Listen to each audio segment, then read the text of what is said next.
Hi అండి. తెలుగు కథల ప్రపంచంకు స్వాగతం. కొమ్మూరి వేణుగోపాలరావు గారు రచించిన 'పెంకుటిల్లు' అనే నవలను ధారావాహికగా వినేస్తున్నాం కదండి.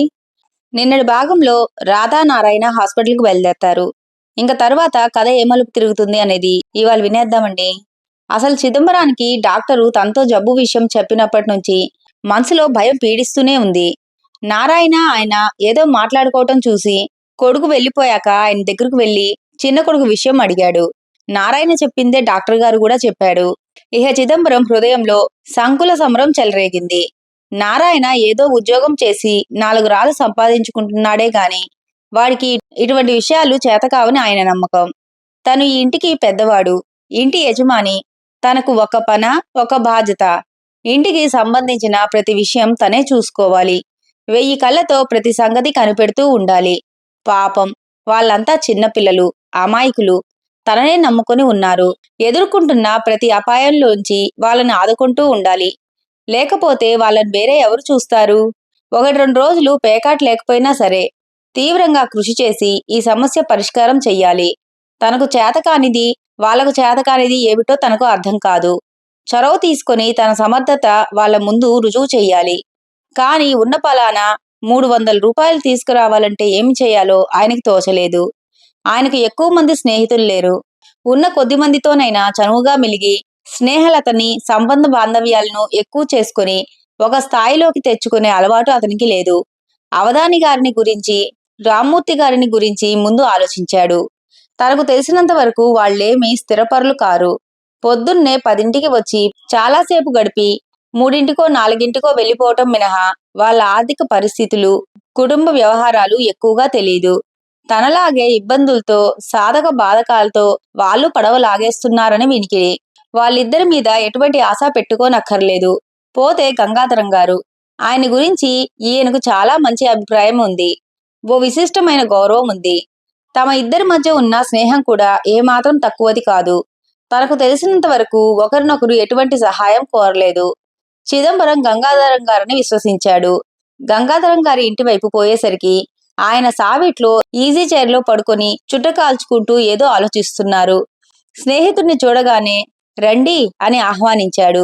చిదంబరం ఉసూరుమని అక్కడున్న కుర్చీలో కూర్చుంటూ ఉండగా పాపం చాలా కష్టం వచ్చి పడింది. గాఢమైన ఎదురు దెబ్బే అని పరామర్శించాడు. చిదంబరం గాద్గతికంగా ఎప్పటికేం జరుగుతుందో చెప్పలేం గంగాధరం గారు అన్నాడు. ఆయన శృతి కలుపుతూ నేను అనవలసిన మాట మీరే అన్నారు. ఈ దెబ్బ నాకే తగిలితే ఆహా, ఉదాహరణకి చెబుతున్నాను. నాకే తగిలితే నా గుండె ఆగిపోయేటంతటా పనయ్యేదనుకోండి అన్నాడు. చిదంబరం తల పంకించి ఊరుకున్నాడు. నేనే వద్దామనుకుంటున్నాను. ఇంతలో మీరే బయలుదేరి వచ్చారు అన్నాడు. పెద్ద మనుషులైన ఈ నడివయసు యువకులిద్దరూ భావయుక్తంగా ఒకరు, భావశూన్యంగా ఒకరు 2 క్షణాలు నిశ్శబ్దంగా గడిపారు. మీతో ఒక విషయం మాట్లాడదామని వచ్చాను. అడిగి అడగనట్లుగా అడిగాడు చిదంబరం. రహస్యమా అన్నాడు. అలాంటిదేనండి. అయితే ఇక్కడెందుకు? లోపలికి పోదాం పదండి అన్నారు గంగాధరం గారు. గంగాధరం గారు ముందు నడవగా చిదంబరం అనుసరించాడు. ఇద్దరూ వెచ్చగా ఉన్న లోపలి ఓ గదిలోకి పోయాక తలుపులు మూశాడు గంగాధరం గారు. తూర్పు వైపున్న ఓ కిటికీ నుంచి బయట నడుస్తున్న బళ్ళు, మనుషులు కనిపిస్తున్నారు. గంగాధరం గారు స్క్రీన్ కిటికీ మీదకు లాగి తన కుర్చీని చిదంబరానికి దగ్గరగా జరుపుకుంటూ ఏమిటి అన్నాడు. నాకో 300 రూపాయలు కావాలండి అన్నాడు. ఎందుకు? గంగాధరం గారి గొంతు ఆశ్చర్యంగా మారింది. పూస గుచ్చినట్లుగా చిదంబరం ఎందుకో చెప్పాడు. అంతా విని గంగాధరం గారు భలే, దీనికేనా రహస్యం రహస్యం అని అన్నారు అని నవ్వాడు. ఇస్తారా మరి డబ్బులు అన్నాడు చిదంబరం. ఒక క్షణం సేపు గంగాధరం గారి కళ్ళు మెరిశాయి. లేచి వెళ్ళలేక మళ్ళీ కూర్చున్నాడు. ఇదేమిటి ఈ వేళకాని వేళప్పుడు కాఫీ అని చిదంబరం కంగారు పడ్డాడు.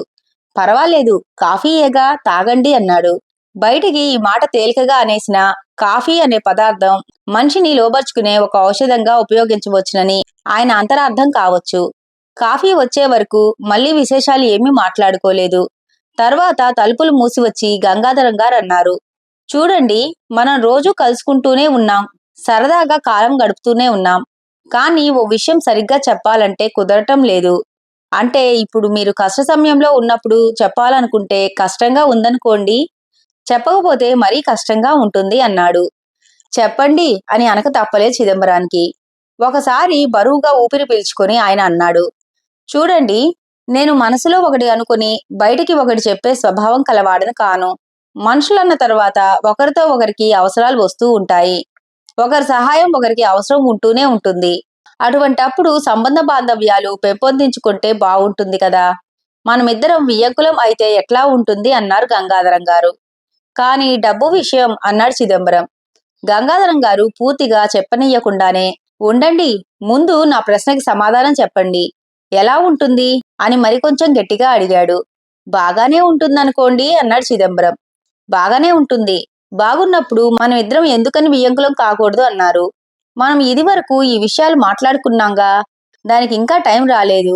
ఇప్పుడు ఆ విషయాలన్నీ ఎందుకు అన్నాడు చిదంబరం. అవన్నీ మాట్లాడుకోవడానికి ఇదే మంచి సమయం. చెప్పండి అన్నారు గంగాధరం గారు. చిదంబరం మరీ ఇరుకులో పడినట్లు బాధపడ్డాడు. ఎదురునున్న మనిషిని తోసేద్దామంటే ఎదురునున్న మనిషి ఎవరూ కాకుండా చిదంబరం గారు అయ్యారాయే. అలాగే అవ్వొచ్చు అన్నాడు ఏమీ అనలేక. గంగాధరం గారు కల్పించుకుని అన్నాడు, చూడండి చిదంబర శాస్త్రి గారు, మీకు ఇంచుమించు నా అంతటి అనుభవము ఉంది. వయసు కొంత ఎక్కువే ఉంది. ఎందుకని మీరు ఇంట్లో స్వాతంత్ర్యం సంపాదించలేదు? మా అమ్మాయిని మీ నారాయణకు చేసుకోవటం మీకెంతో ఇష్టమని నాకు తెలుసు. ఇంటిలో పరిస్థితులకు జడుస్తున్నారు. అలాగే మీ నారాయణ కోసం కొన్నాళ్ళు ఆగుదాం. కాని ఎప్పటికైనా మనమే వియ్యంకులం అవుదామని చేతిలో చెయ్యి వేయండి అన్నాడు. చిరునవ్వు చిందులాడుతున్న ముఖంతో ఈ మాటల్ని అని ఆయన తన కుడి చేతిని ముందుకు చాపాడు. చిదంబరం క్రమక్రమంగా ఆయన చాచి ఉన్న చేయి వరకు బిక్కమొహంతో చూశాడు. ఆయనకు ఇదంతా ఇంద్రజాలంలా తోచింది. వెయ్యలేను అన్నాడు చిదంబరం. గంగాధరం గారు వణికారు. సంవత్సరాల తరబడి స్నేహం చేశాము. ఒకరినొకరం అర్థం చేసుకున్నాం. రోజు గంటల తరబడి కాలక్షేపం చేశామన్నారు. అయినా వెయ్యలేను అన్నారు చిదంబరం గారు. ఎందుకని అని అడిగాడు ఆయన. మనస్ఫూర్తిగా చెబుతున్నాను, ఈ సంబంధం నాకిష్టమే. కాని నా ఇష్టమే ఇక్కడ సర్వజ్ఞత సంపాదించలేదు. ఇంట్లో చాలా మంది ఇష్టాయిష్టాల మీద ఇది ఆధారపడింది. కాదంటే నా శక్తి కొద్దీ ఈ పెళ్లి అయ్యేందుకు ప్రయత్నిస్తాను. నాకు చాతనైనంత వరకు, నా నోరు నొప్పి పుట్టేంత వరకు చెబుతాను అన్నాడు. అయితే మీ సమాధానం ఇదేనా చిదంబరం గారు అన్నాడు ఆయన.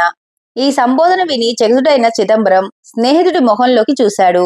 ఇదేనా నీ ప్రయోజకత్వం అన్నాడు. కావచ్చు అన్నారు చిదంబరం గారు. నీకు మీ ఇంట్లో ఏమీ లేదన్నమాట అన్నాడు ఎగతాళిగా. కావచ్చు. చిదంబరం చాలా నెమ్మదిగా, శాంతంగా మామూలు విషయం చెప్పినట్లు చెప్పాడు. కాటికి కాళ్ళు చాచుకున్న తాచు కూడా అవసరం వస్తే బుస్సుమంటుంది. గంగాధరం కూడా అలాగే బుస్సుమని, నీకు సిగ్గు వేయటం లేదు నా ముందింకా నిలబడి ఉండటానికి? పో అని ద్వారం వైపు చేయి చూపించాడు. చిదంబరం మెల్లగా లేచి నిలబడ్డాడు. అంతే వేదనతో ఆయన పెదాలు కదిలాయి. కానీ డబ్బు అని. గంగాధరం గారు వికృతంగా నవ్వాడు. డబ్బు? నీకు డబ్బు కావాలా? ఇక్కడేం రాసులు పడి ఉన్నాయనుకుంటున్నావా ఏంటి? పో అన్నాడు. చిదంబరం బిక్కమొహంతో వెనక్కి తిరిగాడు. గంగాధరం గారి తరహా ఆయన ధోరణి అంతా వింతగా కనిపించాయి చిదంబరానికి. భయాన్ని కలిగింపజేశాయి. బయటకు నడిచారు.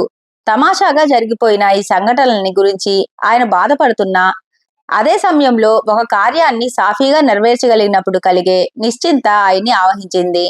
అవును, కష్టమైన పనులు సాధించబోయినప్పుడే అనేక ఇక్కట్లను ఎదుర్కోవలసి ఉంటుంది. ఇటువంటి విషయాల్ని లెక్కబెడితే ఎలా అనుకున్నాడు. ఆ సమయంలో తానొక కార్యశూరుడు అయినట్లు భావించాడు.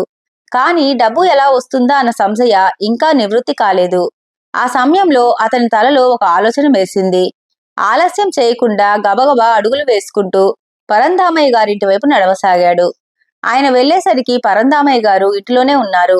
చిదంబరానికి ఆయన్ని ఇటువంటి సలహాలు అడిగే అలవాట్లేదు. వాళ్లకు వీళ్లకు డబ్బు అప్పుగా ఇస్తుంటాడని తెలుసు. కాని ఇంతవరకు అప్పు తీసుకునే అవసరం ఆయనకు కలగలేదు.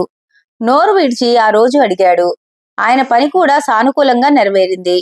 1 గంటలో పని ముగించుకుని విజయ గర్వంతో ఇంటివైపు నడిచాడు. హాస్పిటల్కి పోయేసరికి అక్కడ కొడుక్కి ఆపరేషన్ చేస్తారని తెలిసి శారదాంబ ఏడుస్తూ కూర్చుంది. ఈ విషయం ఇంకా వాసుకు తెలిసినట్లు లేదు. కళ్ళ నుంచి నీళ్లు కారుతుండగా పైకి చూస్తూ ఏదో ఆలోచిస్తున్నాడు. వాడికి చచ్చిపోతానేమోనని భయంగా ఉంది. ఎలాగూ చనిపోవటం ఖాయం. పోతూ కూడా అసలు విషయం చెప్పలేకుండా ఉన్నాడేం. ఈ గొడవలో పడి అన్నయ్య కూడా ఆ డబ్బు గొడవ మర్చిపోయినట్లున్నాడు.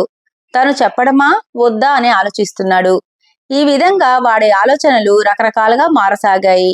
వాడికి మాట్లాడేందుకు గాని, ఎక్కువగా యోచించేందుకు గాని తగిన ఓపిక ప్రస్తుతంలో లేదు. అందుచేత చివరికి ఏమీ చెప్పకుండానే కళ్ళు మూసుకొని పడుకున్నాడు. అమాయకంగా పడుకున్న చిన్న కొడుకు ముఖంలోకి చూస్తూ ఉండగా కడుపులో ఏదో దేవినట్లుగా అయింది శారదాంబకు. ఆపరేషన్ సక్రమంగా జరిగింది. వాసుకు ఏ అపాయమూ లేకుండానే అన్నీ నిర్వర్తించబడ్డాయి. 20 రోజులు హాస్పిటల్లోనే ఉన్న తరువాత కుట్లు విప్పేసి ఇంకా ఇంటికి వెళ్ళవచ్చునని చెప్పారు డాక్టర్ గారు. ఇంటికి పోయినా ఇంకా కొన్ని రోజుల వరకు పడక మీదనే ఉండాలని చెప్పారు ఆయన. వాసుని ఆ స్థితిలో చూస్తుంటే ఒక తల్లికే కాదు, ఆ ఇంట్లో ప్రతివారి గుండెలు పీచు పీచుమంటూనే ఉన్నాయి. కుడికాలుకు బదులు కర్రకాలు వేసుకుని టక్కు టక్కుమని చప్పుడు చేసుకుంటూ తిరగబోయే వాడి స్వరూపాన్ని ముందుగానే ఊహించుకొని ప్రతి వారు కూడా చాటుగానో మాటుగానో కన్నీళ్లు కారుస్తూనే ఉన్నారు. కొన్నాళ్ల వరకు జబ్బుతో ఉన్న వాడిని చూసి రావటానికి, ఇంటిలో వాళ్ళని ఓదార్చడానికి ఇరుగు పొరుగు వారు వస్తుండేవారు. అది మటుకు ఎన్నాళ్ళని సాగుతుంది? క్రమక్రమంగా ఆ ఇల్లు మామూలుగానే తయారైంది. నారాయణ అటు ప్రకాశానికి ఇటు అన్నపూర్ణకు కూడా ఉత్తరాలు రాశాడు, జరిగిన సంగతంతా విశదీకరిస్తూ. రానవసరం లేదు అని మరీ మరీ రాశాడు. కాని అతను అలా రాయటం నిష్ప్రయోజనమే అయింది. ప్రకాశరావు, అన్నపూర్ణ ఇద్దరిలో ఎవరూ రాకుండా మానలేదు. ఒకరోజు ముందు వెనక ఇద్దరూ రైలు దిగారు. ఇంట్లోంచి వస్తూ ఉంటే ప్రకాశం శరీరమంతా వేడిగా అయినట్లు అదో రకంగా సానుభూతి పొందాడు. చుట్టూ చూశాడు. చూసి చాలా కాలమైంది. ఇదివరకటి కంటే కళాకాంతులు లేనట్లుగా తయారైంది ఇల్లు. ఇల్లంతా బావురుమంటూ కనిపించింది. అతను వచ్చేసరికి శారదాంబ బత్తాయి రసం తీసి కొడుక్కి పెడుతోంది. ఎందుకో వీధిలోకి చూసేసరికి సన్నగా పొడుగ్గా ఉన్న ఒక వ్యక్తి లోపలికి వస్తూ కనిపించాడు. ఎవరు? శారదాంబ దూరం నుంచే గుర్తుపట్టింది. కడుపులో ఏదో కెలికినట్లు అవగా చేస్తున్న పని ఆపి ప్రకాశం అంటూ గుమ్మంలోకి పరిగెత్తింది. తమ్ముడి మంచం మీద ఒక పక్క కూర్చొని వాడిని చూస్తూ చంటి పిల్లవాడిలా ఏడ్చాడు ప్రకాశం. అతనిని ఓదార్చడం కూడా చాలా కష్టమైంది.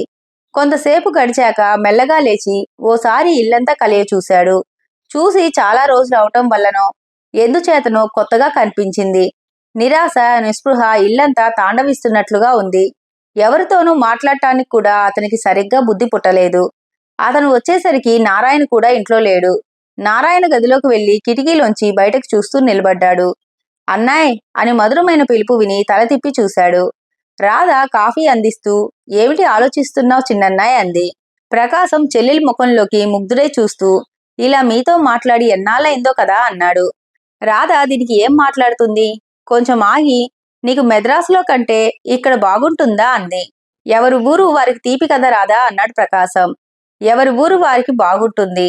బాగుండి కూడా చేసే పరిస్థితులు కొన్ని ఉన్నాయి. వాటికి లోనైనప్పుడు అని సందేహంతో ఆగిపోయాడు. చెప్పు అన్నది రాధ. భయం భయంగా ఉంటుంది. ఏదో నరకంలో ఉన్నట్లు, ప్రపంచంలో ఉన్న కష్టాలన్నీ అపాయాలన్నీ మనమే అనుభవిస్తున్నట్లు వ్యధ చెందుతామన్నాడు. కాని కష్టాలకి భయపడి దూరంగా పారిపోవటం నీచం కదా అన్నాయి అన్నది రాధ.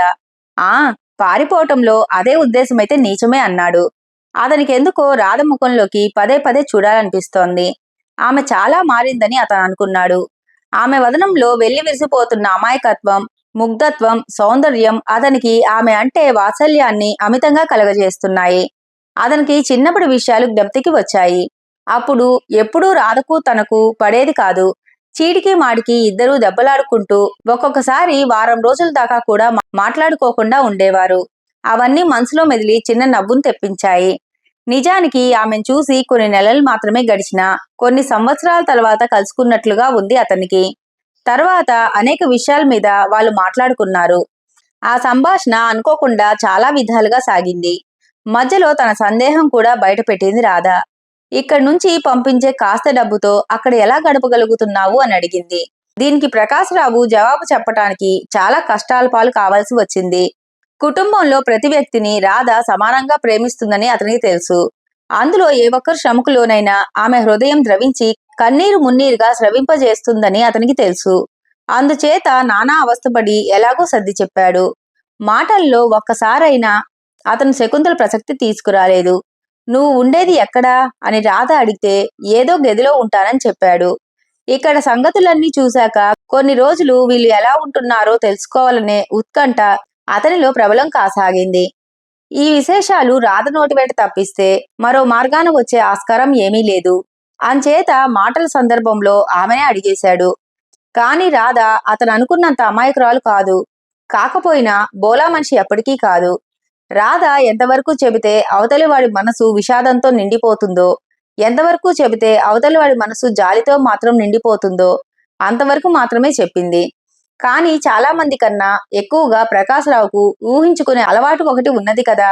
ఆమె చెప్పిన దాన్ని విస్తరించుకుని దృశ్యాలను హృదయ పలకం మీద చిత్రించుకుని లోపలే పరితాపం పొందాడు.